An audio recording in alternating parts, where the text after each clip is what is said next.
Salam sejahtera Malaysia, tuan-tuan dan puan-puan yang amat dihormati sekalian. Setelah berlabuh tirainya pilihan raya negeri di 6 buah negeri, akhirnya Sultan Selangor bertitah. Ini pasti mengejutkan ramai pihak. Satu artikel dari sinarharian.com yang bertajuk "Cukuplah berpolitik, beta dah penat dengar, titah Sultan Selangor". Sultan Selangor, Sultan Sharafuddin Idris Shah, menitahkan agar semua wakil rakyat di negeri ini berhenti bermain politik, sebaliknya memberi tumpuan dalam menyelesaikan masalah rakyat, termasuk usaha memulihkan semula ekonomi di Selangor. Cukuplah kita berpolitik. Rakyat dah penat. Beta pun dah penat dengar.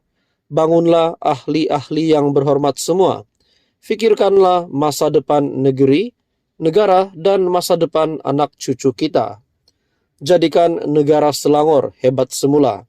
Seperti mana pada zaman kegemilangan negeri Selangor tidak berapa lama dahulu titah Baginda. Baginda bertitah demikian selepas berkenan mencemar duli hadir pada istiadat pengurniaan watika pelantikan dan angkat sumpah 10 adun Selangor bagi memegang jawatan ahli-ahli Majlis Mesyuarat Kerajaan Negeri Selangor di Istana Alam Shah Klang di sini pada Isnin. Baginda bertitah, kerajaan perlu menitik beratkan aspek kelancaran dalam pengurusan pentadbiran dengan mengurangkan aspek birokrasi yang boleh menyusahkan serta membebankan rakyat yang berurusan dengan kerajaan. Rakyat perlu sentiasa didahulukan, diutamakan dan dibela dalam segala aspek pembangunan dan pentadbiran kerajaan. Sebagai sebuah negara yang mengamalkan sistem demokrasi berparlimen dan raja berperlembagaan, rakyat telah memilih ahli-ahli yang berhormat bagi mentadbir negara dan negeri-negeri dengan harapan agar pemimpin yang dipilih ini mengutamakan agenda kemakmuran rakyat agar kekayaan negara dapat dinikmati bersama dan rakyat dapat hidup dengan selesa, makmur sehingga ke generasi akan datang. Oleh itu, keperluan asas rakyat, pemulihan ekonomi rakyat dan kos sara hidup perlu sentiasa dititik beratkan agar mereka tidak terus dibebani dengan kemelut kemelesetan ekonomi yang begitu mencabar sekarang ini, titah Baginda.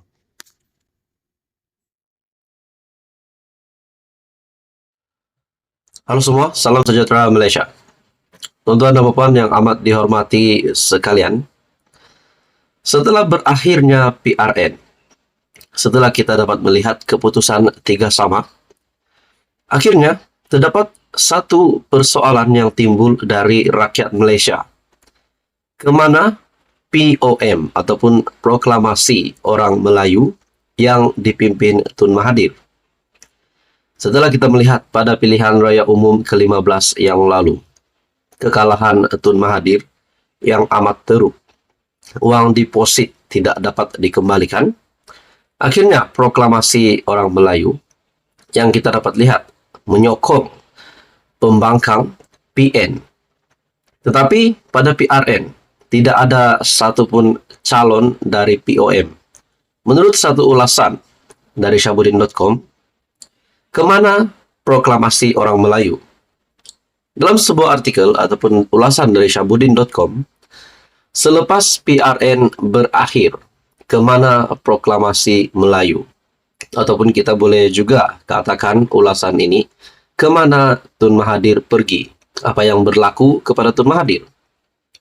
Ikuti saya dalam ulasan dari Syabuddin.com ini. Di sebalik keputusan PRN yang memperlihatkan PN, khususnya PAS, berjaya memperolehi majoriti undi Melayu. Dalam masa yang sama, ia juga adalah berita pedih buat Tun Mahathir Mohamad yang memperjuangkan Proklamasi Orang Melayu atau POM. Tanpa kelompok itu terlibat dalam kempen, cubaan meletakkan 17 nama sebagai calon tidak diendahkan. tiada mana-mana pemimpinnya termasuk Tun Mahathir yang turun padang berkempen, dan malah proklamasi orang Melayu tidak pun menjadi sebutan sesiapa yang bertanding. Hakikatnya, Perikatan Nasional tetap berjaya meletakkan dirinya sebagai pencabar unggul kepada PHBN. Lalu kemana perjuangan POM, Proklamasi Orang Melayu, selepas ini? Kalau diteliti, perjuangan POM ini digerakkan hanya setelah Tun Mahathir yang sebelumnya bersama Pejuang dan GTA kalah dengan parah pada PRU 15 lalu.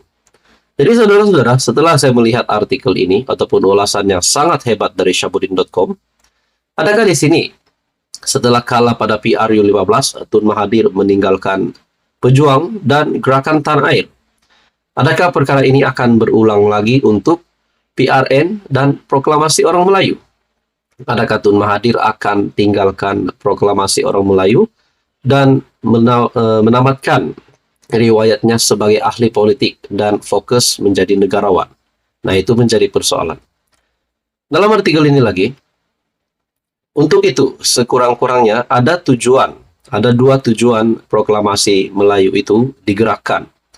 Pertama, untuk menekan dan menjatuhkan Anwar Ibrahim. Kedua, untuk memperlihatkan Tun Mahathir masih relevan dalam politik negara, serta menjadikan dirinya ada tiket untuk bersama-sama dengan PN, yang merupakan satu-satunya blok pembangkang yang ada dalam negara ini. Berdasarkan keputusan PRU 15, di mana semua calon pejuang hilang deposit, Tun Mahathir sedar beliau tidak lagi boleh berjuang melalui blok ketiga, terutama dalam usahanya yang tidak pernah terhenti mahu menjatuhkan Anwar. Namun untuk beliau terus bersama PN, tentu ada sedikit rasa malu dalam dirinya berikutan perbalahan dengan Mahyadin pada 2020 selepas berlakunya peristiwa langka Sheraton. Setidak-tidaknya dengan menggagaskan proklamasi orang Melayu, rasa itulah yang akan terjadi setelah sedikit sebanyak menggerakkan proklamasi orang Melayu dengan pelbagai aktiviti. Pun begitu, berikutan Mahyadin kekal sejuk dan tidak menunjukkan jiwa sepenuh hati dalam pertemuan itu. Begitu juga dengan Hamzah selaku ketua pembangkang dan SU Agung PN Bersatu turut tidak berlebih-lebihan dalam memberi respon kepada proklamasi orang Melayu dan Mahathir. Sudahnya tidak apa-apa jalinan kerjasama yang berjaya terbina. Jadi saudara-saudara, adakah di sini Tun Mahathir ditolak sekali lagi? Dan akhir dari ulasan dari Syahbudin.com, apakah sebagai pilihan setelah tiada lagi pilihan, Tun Mahathir akhirnya akan menyertai PAS? Nah, itu menjadi persoalan. Saudara-saudara, menurut Anda, apa komen Anda dengan ulasan dari Syahbudin.com ini? Teruskan bersama di dalam channel ini untuk info yang seterusnya.